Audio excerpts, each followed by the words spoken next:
Hello, everybody. Welcome to the Friday edition of Just the News, No Noise. I'm your host, Amanda Head. My co-host and Just the News editor-in-chief, John Solomon, is out on assignment tonight.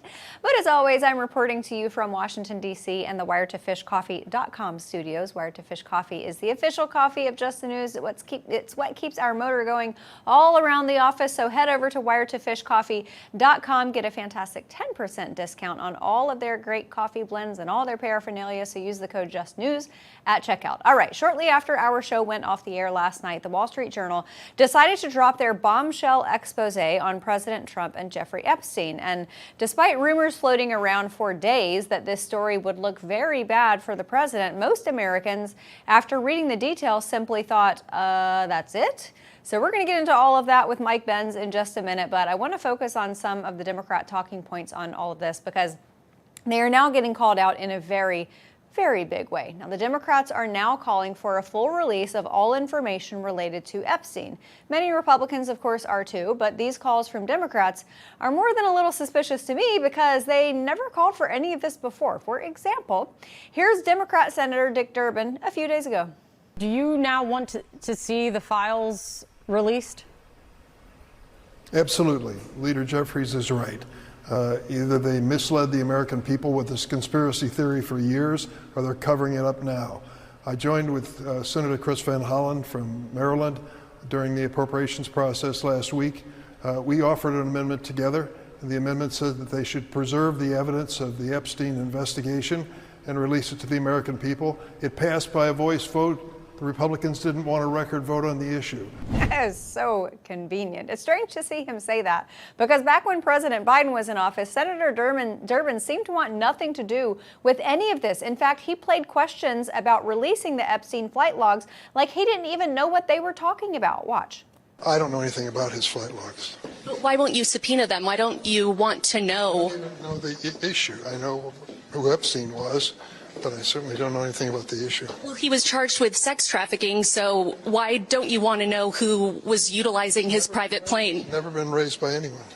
Well, Senator Blackburn has wanted to subpoena them, and there hasn't been a vote in your committee. Said a word to me, not a word. But aren't you curious, like, what high-profile or powerful people might be closeted predators and pedophiles? Doesn't that concern you? Of course.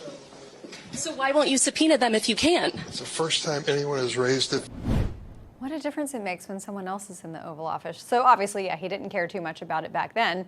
Wonder why he does now. Now, meanwhile, Joe Scarborough over at MSNBC actually asked a good question to Democrat Congressman Jamie Raskin about the Epstein files, namely, why did Democrats not release them or even talk about them when they were in power? His answer, well, it wasn't really much of one. From 21 to 25, when Democrats controlled the DOJ, why? It was a crisis then. It's a crisis now. Why didn't Democrats call for it from 21 to 25? So, I mean, you have to go back and look specifically at particular prosecutorial decisions. And what was taking place in terms of the other cases. So I don't know. We could try to reconstruct that record. What? Does that answer make any sense to you? Because it definitely does not to me. I don't even know what he was trying to say there, and I suspect that Congressman Raskin doesn't know what he was trying to say either, but I do know what he wasn't trying to say, and that was the truth. So we are seeing a lot of political games going on in Washington about all of this, and none of it's really getting us closer to the truth. And as I said, we're going to have more on this right around the corner with Mike Benz, but we also have massive new updates for you around the Russiagate hoax, with John Solomon and Jerry Dunleavy doing some great reporting over at justthenews.com. The latest of which involved newly declassified documents that show a key spy was shocked to learn that the Steele dossier was used in the Obama administration intelligence assessment on Russian meddling in the 2016 election. Director of National Intelligence Tulsi Gabbard declassified these documents, which show that an intel officer on the U.S. National Intelligence Council learned by accident about the dossier's impact on the 2016 election assessment. And it disturbed him so much that he ended up blowing the whistle to Gabbard personally and to the intel community's watchdog. And honestly, it's just further proof that the widely discredited Steele dossier should not have been used for a predicate for any kind of investigation whatsoever, which begs the question, Why was it? I think that answer is becoming increasingly more clear. Now, we also have reporting up on justthenews.com showing that the U.S. intelligence community had not made any mention of Russia backing the then candidate Trump in the 2016 election as late as September of that year. But of course, after Trump won the election in November, things changed drastically. DNI Gabbard also brought this to light earlier today, pointing out that after the election, new guidance from the intelligence community went out saying that Russia had hacked the election in favor of President Trump. Remember, we all do well when that was going around. So I think our first guest is going to have a lot to say about all of this. So joining us now, the executive director of the Foundation for Freedom Online, Mike Benz. Mike, so good to see you again. Thanks for being here. Hey, great to see you, Amanda. Gosh, I don't even know where to start, but let's start with Wall Street Journal's big expose on Trump Epstein, this very strangely worded letter that frankly doesn't even sound like President Trump. We all know what he sounds like face forward and also behind, in more private settings, and it's not this. Have you ever noticed that enigmas never age? What was what he wrote to the sort of poetic lines in there? It's all quite silly, namely because it doesn't move the needle, even if true, and Right. It doesn't seem particularly credible. So I think that there's been a lot of talk about this because I think Democrats are desperate to try to find something to try to tip the edge of Trump against his base. But the folks who were clamoring to try to put the Epstein thing to bed, I think. Are not going to be moved by this, that they should suddenly investigate Epstein. And the folks who are looking for genuine declassifications and genuine investigations into, for example, Epstein's intelligence ties, such as myself, are not, moved by this either way. So, I think it's a nothing burger other than in the sort of narrow kind of humorous sense that you now have Trump versus Rupert Murdoch. I believe that just today Trump sued Wall Street Journal, News Corp, and the whole sort of family over this, and Trump is clearly very enraged over it. But other than that, I think this is just kind of a humorous episode. I should note that even if this were to be true, we have the fact that Trump is on the Epstein flight logs from the 1990s. I mean, that was in the binder that was handed out to social media influencers. Mm-hmm. Someone came to my birthday party last week and brought one of those binders, and I was looking through the flight logs, and you can see Donald Trump's name on it. But that was also in the 1990s, about 10 years before there was any conviction. And I don't think that just because someone has interacted with Jeffrey Epstein, who was, effectively a billionaire and deeply connected to lots of different transactions around the political donor world, as well as in all manner of real estate, aviation, biomedical services are necessarily tainted by it. And I think that goes to Trump's point about, trying to put the disclosures in context.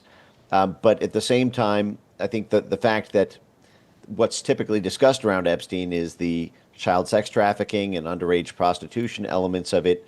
What kind of gets lost in the shuffle there is that there was a lot of business that was transacted from businessman to businessman that does not make you a child sex trafficker or something because 10 years before any conviction you were doing business with this guy.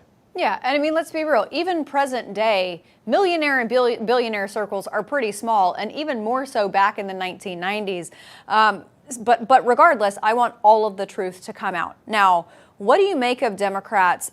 I mean, it actually was a question asked on MSNBC by Joe Scarborough. He actually asked the question, why didn't you Democrats care about this coming to light when Joe Biden was in office and you were in power? Why do you think Democrats didn't care about it then? All of a sudden they do now. I know about the dunking aspect. Obviously they want to dunk on Trump, but any other reason? Well, of course, I refer to this as the Epstein hot potato, which is that for the past 15 years or so, there seems to be this hot potato that's passed around where the out-of-power party uses as a cudgel against the in-power party their failure to do the things that the out-of-power party did while they were in power. Like the failure, everyone has had a chance to do something about this for about 20 years. And but there's schmutz on both sides of the aisle here. Jeffrey Epstein started under the Ronald Reagan administration, doing his deal making with key parts of the Ronald Reagan foreign policy establishment, especially around policies in the Middle East, and with Iran having been toppled in a revolution in 1979. This is exactly when Jeffrey Epstein starts to make his way into these kind of Saudi and Israeli and U.S. foreign policy circles around diplomacy with Iran and all the back channel deals with that. And then you have, obviously, during the Bill Clinton era, you had Jeffrey Epstein make 17 trips to the Bill Clinton White House. His lawyers provide a statement in court during his trial that Jeffrey Epstein co-founded the Clinton Global Initiative with Bill Clinton, that Bill Clinton actually, in 2002, right when he was starting the Clinton Foundation, flew on Jeffrey Epstein's jet, not just to Lolita Island, but to do international diplomacy work with Jeffrey Epstein at his side. Jeffrey Epstein is essentially being an air chauffeur for Clinton as he traveled to 5 different African countries, and then, as I noted, the involvement with the Clinton Global Initiative. So, I mean, you have this very, very deep interlacing of the Epstein network with both sides of the U.S. political aisle. And I think after what came out about Epstein and the extent of his dealings, both sides had a joint interest in preventing any disclosures, and it was almost like a silent, mutually assured destruction compact that neither party would do anything. But it is quite humorous to hear Dick Durden say, well, either it was a conspiracy and they lied to us, or it's true and they're covering it up. When I hear him say that, it's kind of one of these, the worst person just made a good point kind of moments. Yeah. Because that is, I think, the way a lot of the Trump base feels, which is that you use this as a sword. Donald Trump talked about this as early as February 2015, when he was just running for president with Sean Hannity. He was at CPAC, I believe, and said, Bill Clinton, nice guy, but he's going to have a little problem with a little guy named Jeffrey Epstein and his famous island. And then, J.D. Vance, Kash Patel, Dan Bongino, Pam, everybody ran on this as being, we're going to be the ones who finally do something about it. And to the admin's credit, they have been the ones to finally do something about USAID, to finally do something about NPR and PBS, to finally do something about the State Department and the biggest layoffs in State Department history just this week. And so I think a lot of the base, given all of the conspiracy theories that have swirled around Jeffrey Epstein, if of all those things, this is the great untouchable, what the heck is really in there that they can't show us, I think is the feeling of the base right now. Yeah, okay, before we let you go, we just got a few more minutes left. So President Trump has ordered the Attorney General to release the grand jury proceedings. It's usually really hard to get some grand jury proceedings released because they're classified, and they do that for a lot of different legal reasons. But once that's out, first of all, how long is it going to take for that to happen? Because you got to go through a process of getting it all declassified and anything that needs to be redacted. Do you think that will appease the base? Will we learn much from that? I think it's a good start. I think that the motion has been filed today, which is exciting to see in the sense that Trump effectively directed it last night, and then by the next day, there was a motion filed in court, which I think shows the speed of the responsiveness to voter grievances. And again, I think this is the most responsive admin maybe in U.S. history to just the sentiment of the electorate.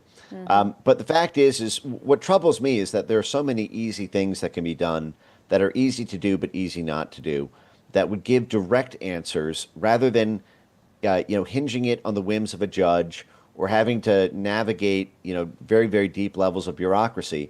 One of the points that I've been harping on is this question about whether or not Alex Acosta's reported statements to the Trump transition team in 2016 that Jeffrey Epstein belonged to intelligence and to leave it alone, and that was the reason for the sweetheart deal. That has been this unanswered question, and there are some very easy ways to get answers to it that I do not see the Pam Bondi Justice Department pursuing. She was asked this at a press briefing just last week and said, I don't know the answer. I'll look into it and get back to you, which I think left everybody feeling, well, you haven't tracked that down yet. The fact is Alex Acosta was brought in for a private interview by the Justice Department to investigate this very issue in November 2020. But the Justice Department is squatting on the transcript. That's at the Office of Professional Responsibility, which reports directly to the Attorney General. So Pam Bondi could walk down the hall, simply get the transcript from the November 2020 investigation, release it to the public, and then any emails from any Justice Department insiders like Bill Barr or his deputy Jeffrey Rosen, who worked on that OPR to shape it, that OPR review, and make that information public, and so that we know at least what the Justice Department knows about Epstein's alleged intelligence ties. At least put that one to bed. At least give us an answer on that. Did Pam, the Attorney General, can authorize a CIA name trace so that every time Epstein's name or cryptonym or any reference with his passport number or anything else appears in any historical CIA files for the past 40 years. She could order that today. It only takes about 2 weeks to get the results back.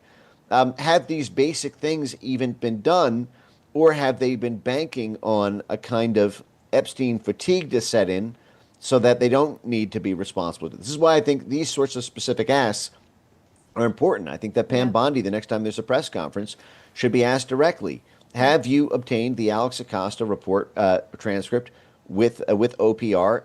Why not, after all this time, release it to the public? Have you initiated a CIA name trace with the CIA's Office of General Counsel?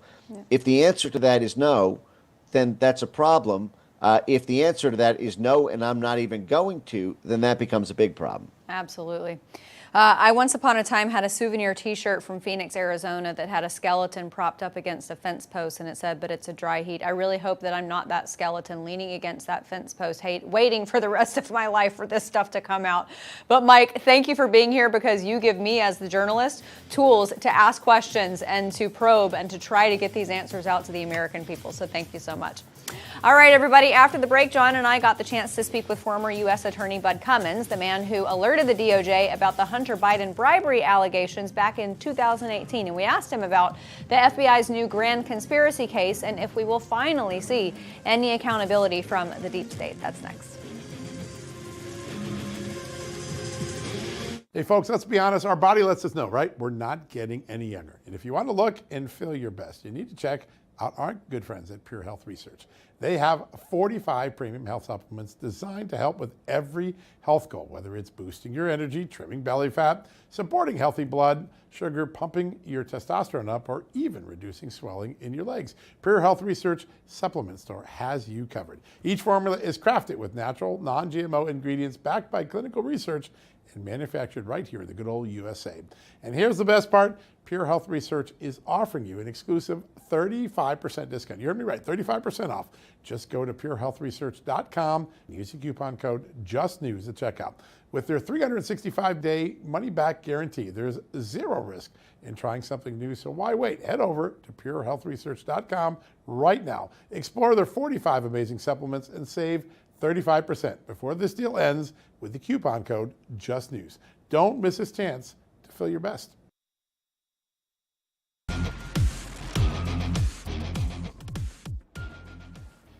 Welcome back to Just the News, No Noise. Earlier, John and I got a chance to speak to former U.S. Attorney Bud Cummins on all of our reporting around the FBI's grand conspiracy case, looking into everything from the Russiagate hoax all the way up to Jack Smith's classified documents case. But Bud has some unique insight into this, as he is the one who alerted the DOJ to the Hunter Biden bribery allegations all the way back in 2018. So we will see. Will we see any accountability for the misdeeds of the deep state? I don't know, but we asked Bud about that and more. Bud, great to see you. Always a pleasure to be here. Yeah, good to have you on. So John laid this out really, really well in his article, and I encourage everybody to go and check it out over at justthenews.com. But basically, You have a Hillary Clinton email problem, they target Trump. You have a Hunter Biden laptop problem, they target Trump. You have a Joe Biden documents problem, they target Trump. So at this rate, the cherry on top is kind of conspiracies to defraud the American people, possibly deprivation of civil rights across 3 different elections. This sounds like a lot of work for investigators. How long would you anticipate this would take? Well, it's a job that needs to be done, if for no other reason, just to find out the truth. Yeah. We know we've learned a lot of truth thanks to your reporting. Work you did too. Well, I Forrest Gump my way into some of these stories involving Ukraine. I testified in the House Judiciary Subcommittee on weaponization over an ATF matter. So I've been involved around the fringes, but we've all read the Durham report, the list of things that you went through. I mean, it's undeniable that people who lacked integrity took over the system. Yeah. It's undeniable. Yeah. You can't look at the things that didn't get investigated and the things that got investigated and not see that there was no integrity there. The question is, how do we try to restore integrity and not look like we're doing the same thing? You know, but we're entitled to know the truth Sure. of what's happened. And so, you know, maybe going after Adam Schiff, for instance, on a mortgage fraud, it's not the crime of the century, looks like, you know, a stretch for political purposes. But look what they did to President Trump in New York. Yeah. That was a prosecution made out of whole cloth that is still hanging over his head today, and nobody's trying to fix that. So, you know, it's to me, it's a balancing act, trying to restore integrity, do the job right, fairly, not politically, but also try to go and identify and expose and clean up some of these things that have happened, because there's a lot, and it's serious stuff. Yeah, and the disincentive to do it is not there. Someone might try to do this again because there's been no consequence. So creating that consequence, I think, is a big part of this. When you look at a conspiracy case, well, people say, how does John Brennan connect to Jack Smith? And I think the answer is the conspirators are the agencies, right? The Justice Department, the FBI, CIA. The players change by name, but the pattern of criminal conduct would be the same. Could you build a conspiracy case charging the agencies through their agents as the actors of these overt crimes? I mean, it's a tricky thing, right? Well, yes, it's a tricky thing, and I don't even know about charging a government agency. Yeah. I'd never thought about that one. Yeah. Holding people accountable. Very few people have been held accountable. We know that. We know what Adam Schiff did. And we know the lies he told. He walked out of classified briefings and lied directly in the face of the American people. Yeah. He's been censured for that. Now he's been elected to the United States Senate. That's not accountable. That's not being held accountable. See, that's the opposite. Rewarded. So, and on. You go through the Russian collusion hoax, the Peter Schiffs, the councils that lied on the FISA applications. Mm-hmm. Very little accountability. And you know, as time goes on, there is a statute of limitations for some of this stuff. I wouldn't get too excited about seeing people held accountable, at least criminally. Okay. But you can go back in a conspiracy investigation and reach back farther. The investigation, you know, whoever takes it on is just going to have to start putting it together and see what's there. Yeah. I just want to encourage conservatives to try to investigate crimes and not people. Yeah, because that's important. What they've done is investigate people until they found something they could call a crime. That's right. And that's wrong, and it destroyed the integrity of what should be, you know, one of our most important institutions. Yeah. I want to ask you about an important decision from the Supreme Court, the ruling that basically puts an end to these nationwide TROs and injunctions and stays.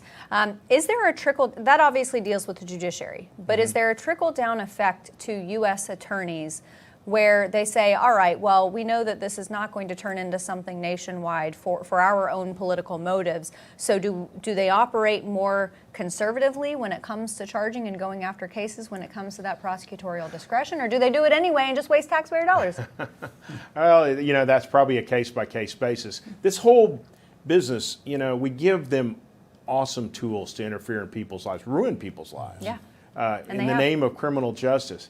If we put those tools in the wrong hand, it becomes a problem pretty quick. It's really important. It all relies on the integrity and credibility of the officials we put in those positions. I was a very political person before I became U.S. Attorney. I was a political person after I became U.S. Attorney, and I had political opinions while I was U.S. Attorney. But I promise you that General John Ashcroft made it clear face to face in a conversation with me that I wasn't going to be there very long if I couldn't separate the two. And that's the kind of leadership you're looking for at the Department of Justice. John Ashcroft made that abundantly clear to all of us. You got here through a political process, but you're not here. And what I've learned in the most recent years that he didn't tell us, but I would tell U.S. attorneys, I think U.S. attorneys are really important. I think the president needs his representative in every district. Absolutely. But now I understand he needs his representative there to protect all the people from the federal agencies and those powerful tools we give them. We need the president needs his person there to be the grown-up in the room to make sure people are not getting abused. And I'm not sure that message has gotten through. It isn't just prosecuting the crimes, it's making sure that we don't inflict crimes on people by violating their civil liberties. That's a very powerful statement and something we don't often think of the U.S. attorneys. Obviously, your ethos made you do that when you were there. If you go through this wash, rinse, spin cycle of targeting someone, clearing them, even though they might have criminality, and then going after the opponent to make it look like they have a problem, you have a moment in the fall of 2018. We've said it before, but I want to remind people, you heard from the Ukrainian prosecutors, you bring some information to the U.S. attorney. That information, we never had a chance to bring on test, but it was validated by the IRS as whistleblowers. It is true that Hunter Biden never paid taxes on that Ukraine money. You brought that to the New York prosecutors in 2018. What happened? Nothing. That's it? Well, what happened was Yeah. they investigated me. That's right. Yeah, you yeah, got yeah. investigated. They didn't investigate. They No. didn't. They didn't accept the invitation to review the evidence confidentially. I didn't go to the media. I Nope. didn't tell anybody. I You didn't were- tell you. Yeah. No, Yeah. you kept it. I went. locked I it said, down. "Here's a Yeah. process that can have integrity. You can review this evidence and see if you think it's." Yeah. They refused to look at it, but then later I found out they did investigate me. Yeah. And to see, I guess, if I was a Russian spy or something. Unbelievable. Bud Cummins from Arkansas, a Russian The spy. Russian spies were all over there feeding them the information for the Russian collusion Right. story. Isn't that amazing? Not us. They weren't talking to me. No, they were weren't. talking Yeah. to them. Incredible. But, in today's politicized government and justice system, not so much under President Trump, but you constantly see the handprints of people's political opinions on their maneuvers, and we never saw that with you. No. And thank you for Integrity. that. That's the first word I think of when I think of this guy. Absolutely. Integrity. Well, thank you, and it's a real honor to be the United States Attorney or the Attorney General, or the Deputy It's a Attorney big deal. General, but it is it's a different job. It's a different job, and it needs to kind of stay out of the politics. Yep. You need to look at the facts, and you need to investigate crimes. And I investigate a lot of people I didn't care for, but if we didn't have a case, we left them alone. That's right. What a novel idea. And I that's how you're supposed to do the job. Yeah. Following the crime and the investigation, not the person. Bud Cummins, thank you so much for being here. Please play. All right, everybody, we're going to take a quick break, and we'll be back after this.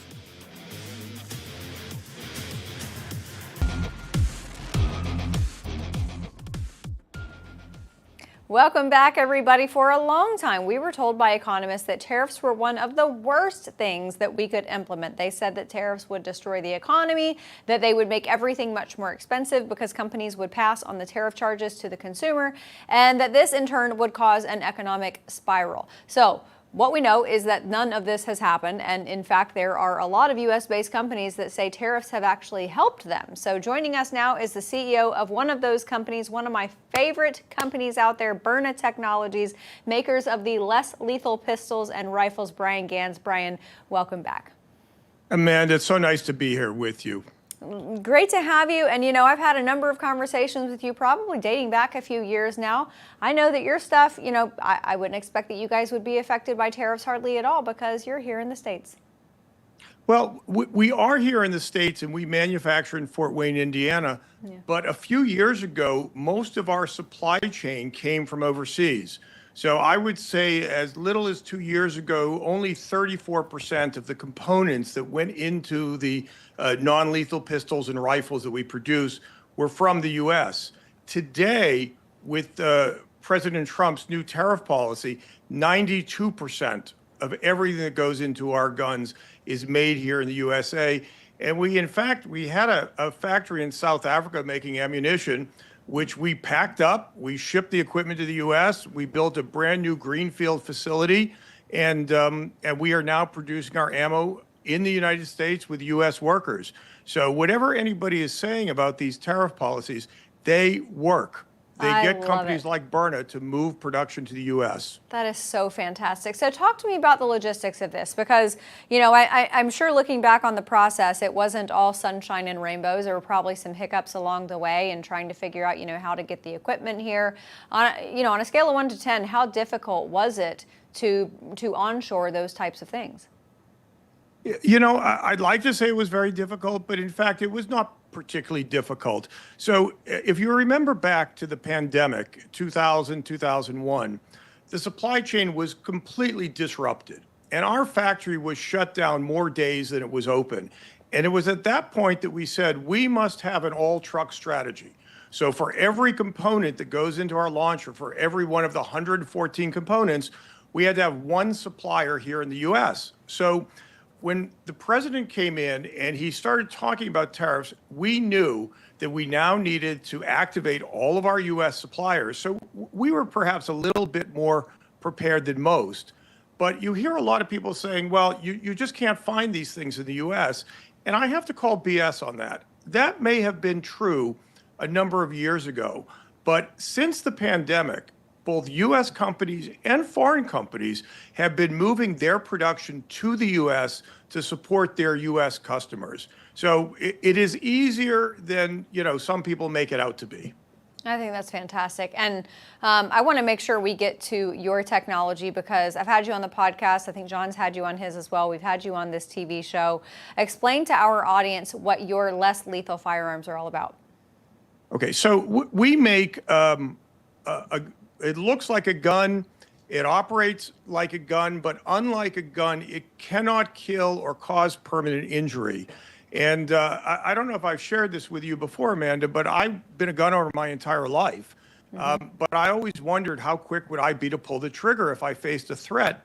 And I had a situation maybe a decade ago where I was driving admittedly kind of like a jerk, and I ended up in a road rage incident where a guy came after me. I had my Glock 19 in the glove box, but I got out of the car without it because I wasn't prepared to shoot an unarmed person. Yeah. And it was at that moment that I said, you know what? I need, and most gun owners need, something that they can stop a threat, they can hold them at bay until the police come, but without the risk of taking a life. Because when you do that, not only is there, you know, psychological baggage that goes with that, but legal and financial baggage as well.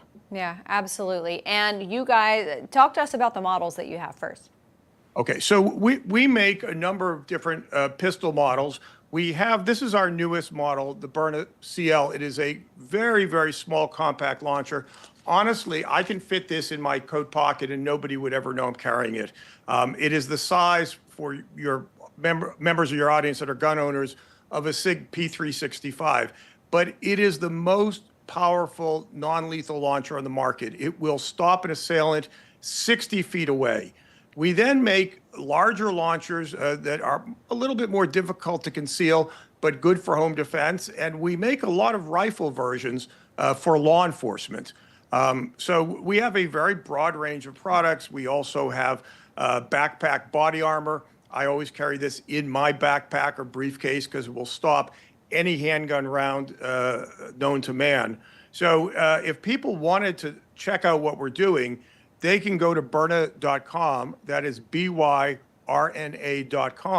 and they can see not only all the models we make, but thousands of testimonials and videos of real life use of these life-saving weapons. Yeah, and you know, laws obviously vary in California, DC, New York, places like that. You've got more restrictive laws. So you have two different types of rounds, right? We do. Now, let me just say that our launchers are legal in all 50 states. Right, yes. That said, that But there are certain municipalities, New York City, Los Angeles, or San Francisco rather, Portland, Oregon, where you can't own the launcher. Yeah. What is more regulated are the rounds. So we use two different types of rounds. One is called the kinetic round. It uses kinetic energy. to stop an assailant. And that's just a fancy way of saying it hurts. It uses pain compliance to stop an assailant. There's actually a video online of me being shot with it. CEO takes one for the team, and I am jumping up and down, yelling a few choice curse words because it is incredibly painful. But we also make powdered tear gas and pepper. And when this hits the assailant, it bursts, and it ends up getting on your face, into your respiratory system, into your eyes. You are temporarily blinded. You cannot open your eyes. You cannot see. You're in respiratory distress. Your skin feels like it's on fire. Most people drop whatever they're holding. They fall to the ground. But it is an extraordinarily effective tool at neutralizing the threat, and it does it without causing any permanent injury. So this pepper and tear gas, it causes a neurological effect, not a physical effect. You're not really on fire. Yeah, I love it. Like I said, this is one of my favorite companies. I love the technology. Brian Gans, CEO of Byrna Technologies, thanks so much for sharing your perspective and all about your company with us tonight. All right, everybody, coming up, John's going to be back to get our weekly Just the News health update. That is after these messages. Do you or someone you know need to wear a CPAP machine? If you do, you understand how uncomfortable it can be. A CPAP machine has a mask with air hoses. They're strapped to your face all night, and without it, breathing is disrupted. And if your breathing is disrupted, you are at higher risk of dementia, stroke, heart disease, and premature death. And guess what? If you snore now, you are at a heightened risk of requiring a CPAP machine later. So now is the time to stop snoring. Now, one of the smartest, fastest, easiest ways to stop snoring is Zypa. Zypa is the comfortable doctor-designed mouthpiece that can stop snoring as fast as the very first night. So don't be fooled by imitators. Zypa was proven in a 600-patient clinical trial. And with over 500,000 units sold, Zypa is the stop snoring device I trust. No more being nudged awake for snoring. No more sleeping in separate rooms. No more feeling tired and foggy all day due to lack of sleep. Zypa, that's happy Z spelled backward. We want you to try it with our special Just the News discount. Get 20% off and free shipping. So visit zyppah.com and use promo code SNORE. Again, that's promo code SNORE at zyppah.com.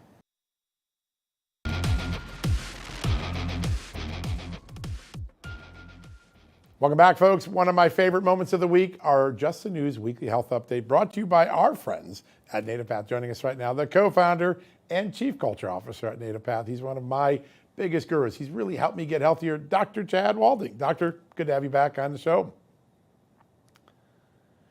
All right. We spent a lot of time the last 3 weeks going through and understanding the dangers of processed food. And I want to pivot today to, all right, we now know the dangers. We now know the sugars, the pesticides, the lack of protein. When you start eating more healthy, when you start pushing the processed food out, natural food back in, then you supplement it with things like NativePath. Tell us some of the things you're going to see in improvements and changes once you start doing this.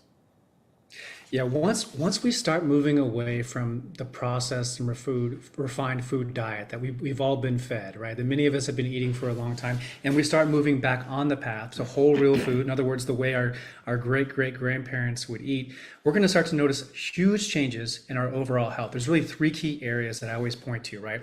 Blood sugar regulation. This is one of the biggest things. Like insulin resistance is one of the key areas of what's making us so sick, right? So when you balance your blood sugar through whole real food rather than food that's got a lot of sugar in it, you are going to radically reduce a lot of the metabolic issues that you feel. So weight loss, right? Obesity, things like that. Blood sugar issues tend to go away a lot easier. Blood pressure issues, high triglycerides, cholesterol issues, all the things around the heart tend to get a lot easier when you go to a whole real food diet. And also another one that most people don't think about is your gut, right? When we move to a whole real food diet and move away from the processed and refined foods, our gut health starts to improve. You know, Socrates said, our real true health begins in the gut. This is where we break down food.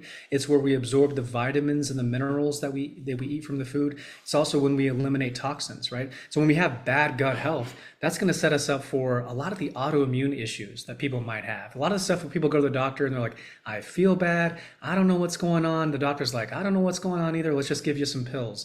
You know, sometimes that can be helpful, but sometimes it's just poor gut health. And when you have good gut health, and digestion gets better, your mood gets better. A lot of the inflammatory issues that a lot of people have dealt with start to get better. So, improving the quality of your life, extending the quality of your life, having more energy, having more productivity, being happier, being healthier, less dependency on pain meds, all of these things are a byproduct of moving towards a more whole, real food diet, as we say, getting on the path. One of the ones that I noticed, and I have to tell you, it was the one I least expected when I started on this journey, and that is I sleep better. I'm not agitated. I wake up in the morning, I'm way more refreshed than I used to be. Is that another part of the body that just gets affected when you get on this path? Absolutely. And a lot of that comes down to sugar. And when people are dependent on sugar and they have big ups and downs with their blood sugar, right? You wake up in the morning, let's say you have a cereal, some orange juice and a toast and a Pop-Tart or something like that. That big up and down cycle leads to big swings in your energy, right? And a lot of times people will have that throughout the day. And then, if they're eating carbs a lot throughout the day, and I'm really referring to refined carbohydrates, you go to bed, you're ready to sleep, but your blood sugar just takes this big spike again. Right. And what that does is it gets your energy up and you're wired and tired. Right. When you regulate your blood sugar a lot more specifically with good quality protein or surrounded by whole real food and good fats, you don't have those big highs and big lows. It's more stable throughout the day. It's less volatile. And that allows you, when you go to bed, to fall asleep easy, to fall asleep fast, and to stay asleep through the rest of the night because your blood sugar is more regulated, which comes from whole real food and good quality protein sources. So we hear that a lot, and that's a big thing. And when you sleep better, everything about your health gets better. That's a whole other world that gets underlooked because of the way we're kind of eating, but also our relationship to light in the modern world, right? So fixing sleep fixes a whole lot of things. Yeah, it sure does, and it's been one of the many benefits. All right, one of the things I love about Native Path is it's so easy to do. I usually throw it in my coffee, or sometimes I'll have a strawberry smoothie in the morning. I love that. And I just throw it in. No flavor, there's no additives. It's easiest thing in the world to do to get a really big boost in your health overall. What goes on after that happens? When I take it, I drink it down, I go in, I know I'm feeling better in a couple of days, but under all of that, there's some amazing things going on in your body when that absorption of the peptide formula starts occurring, right? That's right. We're referring to collagen here, right? Collagen is the most abundant protein in the body. And like you said, this is a tasteless, odorless powder that you can put in your coffee. You can put it in your tea. You can just make it a part of your morning routine. And what you're going to be doing is restoring your collagen levels, which have been depleted because of the way we've all been eating and living in this modern world. We have to keep in mind what our biology actually wants in terms of diet. And our ancestors would get plenty of collagen because they would eat nose to tail. Again, it's the most abundant protein in the body. It's what makes up our hair, our skin, our ligaments, even underneath our tendons, our gut lining, even our heart is dependent on collagen, but we're not getting near enough. So many of us are depleted in that. So when you start consuming collagen on a consistent basis, people will notice, they report to us changes. And one of the first things they notice is what's happening on the outside. Like my nails are growing faster. They're stronger. They're not as brittle. They're not breaking as much. And when that change happens, people notice less wrinkles, the hair starts to grow back, and then the bigger stuff, the joints, like how well we moved. You mentioned earlier in a former talk we had about your elbow getting better, knee pain getting better, that was real. Back pain getting better. Yeah, so all of that changes because collagen, when we consume it on a consistent basis and we break it down, it goes into our body. The collagen doesn't just go to random areas of the body. It specifically goes to areas that are damaged and helps rebuild them. It's an amazing little molecule. It has this intelligence on its own. So taking it consistently, making it a part of your morning routine is one of the easiest things you can do for your health. If you're moved by what we talked about today, here's what you do. Go to getnativepath.com/justnews right now. There's a special bundle deal only available because you love Rav and you love Just the News.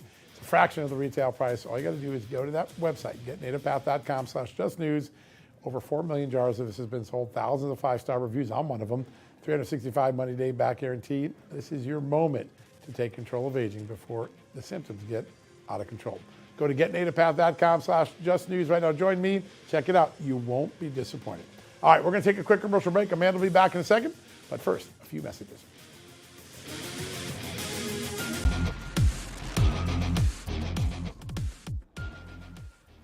Welcome back, everybody. The rescissions package is on its way to President Trump's desk, and the government will claw back $9 billion from that. It's your money, by the way. But I think it's fair to say that a lot more cuts are necessary. So where are they going to come from? Joining us to discuss that, as well as the Fed's ongoing refusal to lower interest rates, is Acting Director of the Thomas A. Rowe Institute for Economic Policy Studies and the Director of the Grover M. Herman Center for Federal Budget at the Heritage Foundation, Richard Stern. Richard, thanks so much for being here. Thank you for having me on. All right, so we've talked to a number of members of Congress on this show, and the one thing I hear from them about this first rescissions package is that it's kind of breaking the seal, and therefore they can find lots of other ways to build rescissions bills to claw back that money. What say you? Oh, absolutely. So, there's an unlimited number of rescissions bills Congress can do in a year, and like the one big beautiful bill, you only need 51 votes in the Senate. That can be the vice president breaking the tie.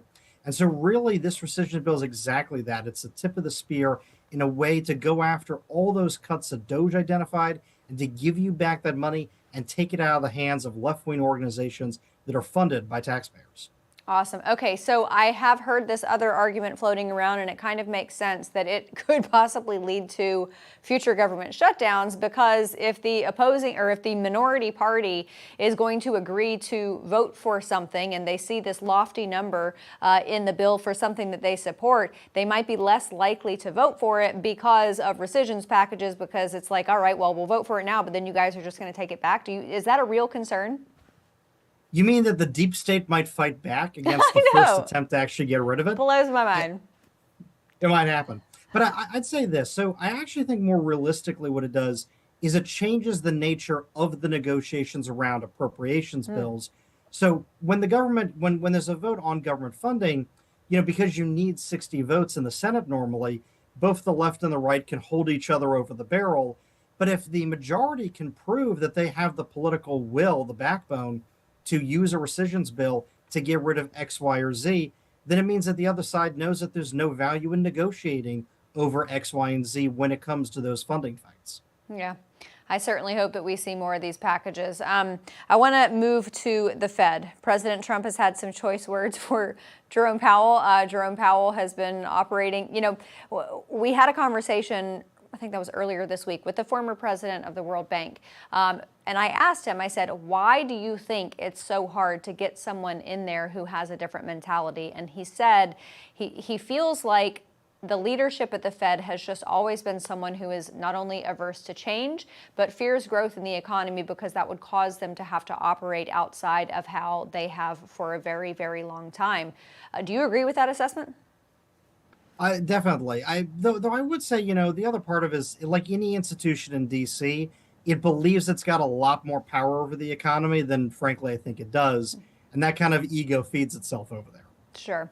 All right. So in order to get someone at the Fed who is going to maybe exact some beneficial change for the president, who do you have in mind? And if you don't have a specific person, read me their resume. Yeah, so I'll stay away from, I'll avoid naming names, but to read you their resume, I think the important thing here, right, is that, at the end of the day, the people that run the Fed that have traditionally done it view the Fed as the most important part of the economy. They view the Fed as having kind of like an activist judge, if you will, as having the role in deciding economic policy. What you want is somebody who's not from the establishment. You want somebody who views the Fed as serving an important role, but is not the decider of economic policy. Somebody who doesn't view the Fed like an activist judge as being there to dictate economic policy beyond Congress and beyond the president. You want someone who's more passive about the role, who's more humble, who's not part of this establishment. Absolutely. Richard, very quickly before we go, coming down the pike for Congress, for the House, I know that there were a lot of deals made to get this one big, beautiful bill passed, and there are probably a lot better ideas as far as what we can cut in the future. The next time this happens, the next time we're discussing what the budget looks like, what are some of those juicy bits that you would like to see cut? So we know right now from government's numbers that there's a good $400 billion a year of just waste, fraud, and abuse. A lot of it was politically off the table for this conversation. But, beyond that, we know that there are good reforms that could be made to the way that certain welfare programs work. We know that the entitlement programs are going bankrupt. And frankly, there's still tax reform left on the table that can generate growth for all of us and higher incomes for everybody. So that's what I'd like to see for the second, third, fourth reconciliation. I love it. I love it. Congress, are you listening? All right, everybody. Richard Stern, thank you for being here. And to our audience, thanks for being here on this Friday. We'll be back on Monday at 6 p.m. Eastern.